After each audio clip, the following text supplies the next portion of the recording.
Now there's 15 days to go before the world's most watched sporting event kicks off in Brazil. The World Cup promises to divide family, friends and, of course, deliver some fabulous football. England have trained at St George's Park in Burton and they'll soon be swapping these shores for Rio de Janeiro. Not the best accommodation preparations there so far, though. The FA say they're not worried about reports today over expired food being seized at England's hotel. Well, there are other risks for fans going to Rio.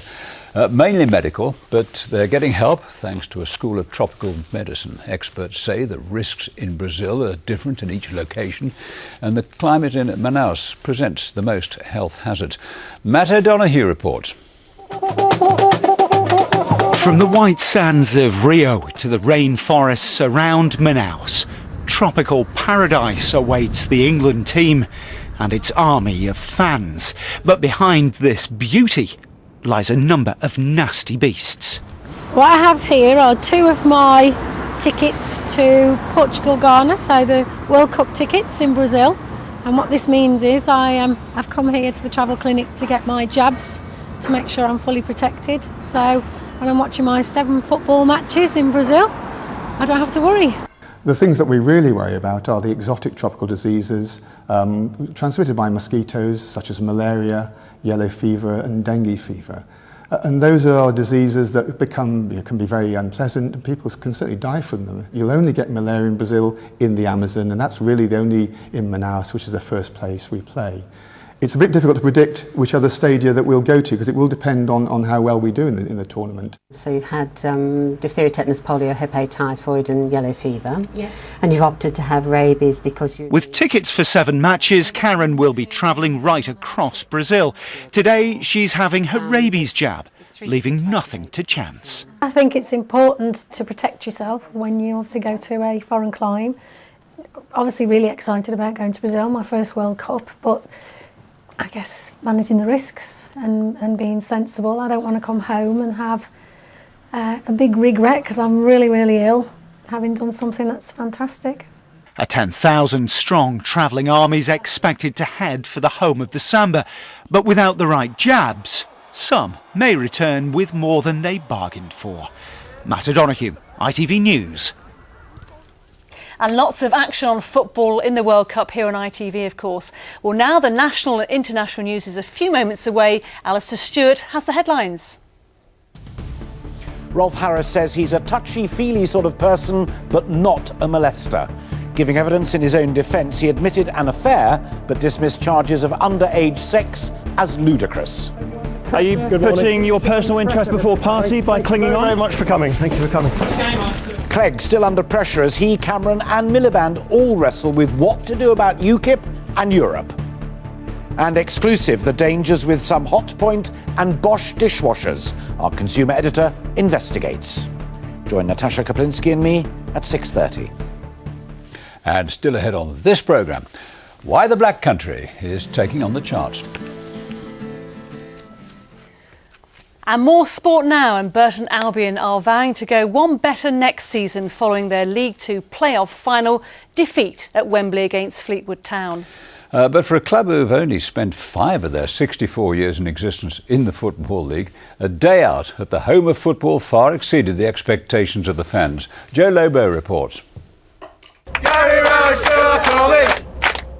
On the road to Wembley for a league playoff final. Something Burton Albion fans thought they'd never experience. More than 8,000 Brewers took those famous steps up Wembley Way to see their local club give their all at the home of football. The only goal came from a free kick fans and keeper Dean Linus will hope to erase from their memories. Linus misjudging the cross's flight as it's looped into the net.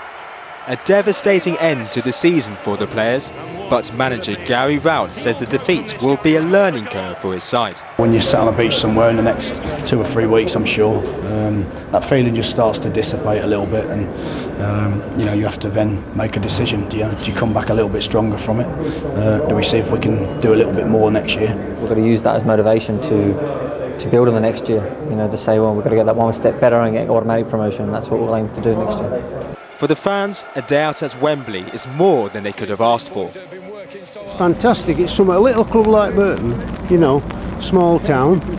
and we've come out for today. We've had a cracking day, and you know that might never happen again, might it? So you know, you've got to make the most of it while you can. So I don't think people are that disheartened. It's a tremendous experience for the players and the fans, without a doubt. You know what I mean? It's a cruel way not to go up, but then again, if you pinch it and win it, it's a fantastic way to go up. It's been absolutely fantastic. They're a brilliant club. They're a good club. I've been with them now for 60 years. Last time I was at Wembley in '87 was a good year, but this is put the icing on the cake. Disappointment for Burton Albion, but simply getting to a league playoff final at Wembley is a remarkable achievement. The club can now reflect on the great strides they've made since the not too distant past of competing in Northern Premier League football. Next season, they'll hope to take another big step forward by reaching the uncharted territory of League One football. Joe Lobo, ITV News, Wembley. Next time, I reckon. Well, a group of British investors are in advanced talks to buy around a quarter of Birmingham City Football Club.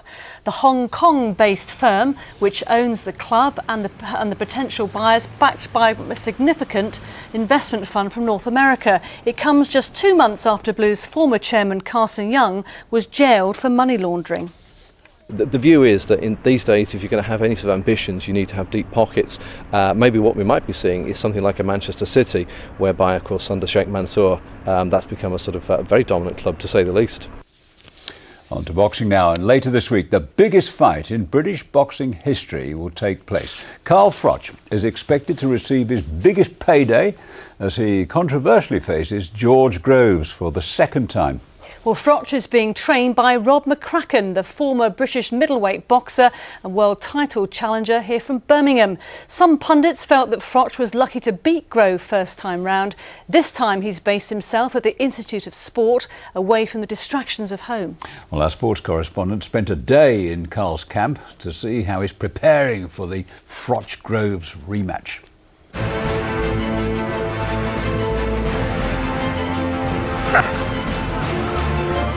I was getting involved with it, too emotional.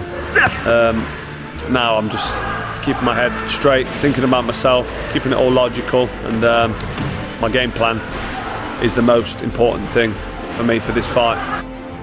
Carl Froch training morning, noon and night. This time he is focusing 100% on the fight. The Cobra has based himself throughout the weeks at the Institute of Sport in Sheffield. I joined him at 7:30 in the morning to watch him take part in intensive circuit training. He was still hard at it at 5 p.m, this time shadow boxing. The night before he'd sparred for 17 rounds. It had taken 3 boxers to get through those with the world champion. I've been on camp now for the best part of 3 months, and I'm feeling the benefits physically, mentally, and I'm on the weight and I'm feeling strong. So everything's for me on track, exactly where it needs to be right now. George Groves is a great fighter, got to give him credit. He punches hard, he's fast, he knows what he's doing. I mean, he's won the ABAs, he gave me a good fight in the first fight, so I'm giving him a lot of credit, you know, and it's good to do that for me, because I appreciate what I'm in front of, and it's making me prepare meticulously for battle. This is the biggest British boxing event in history, certainly post-war. So, you know, I don't like to think about it too much, because, you know, I'm human like anyone else. The nerves can get hold of you and start to think about it too deeply. I'm just going to enjoy the whole occasion and do myself, my family and my sport, boxing, do it proud. So I'm not really too worried about the 80,000, but it's there and I think about it, and it's nerve-wracking to say the least. Everyone's entitled to their opinion, and the good thing about this is we've got the rematch. It's happening on the 31st of May. And all the question marks that are floating around everybody's minds, and everyone's talking about it, which is great. It's fantastic for me, the sport.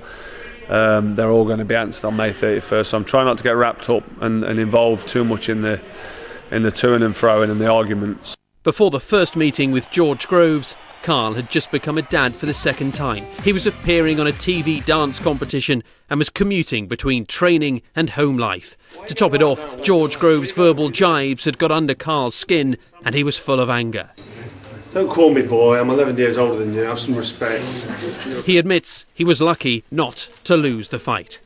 I was out there trying to knock him out. I was trying to hit him and hurt him because emotionally I was really, really involved. I was fueled on anger and hatred, should I say. It's not a nice thing, but he really, really got under my skin. I really disliked him. So I'll let him do all the chasing around and get to all the opening of envelopes and the red carpet appearances he does. I'll let him do all that.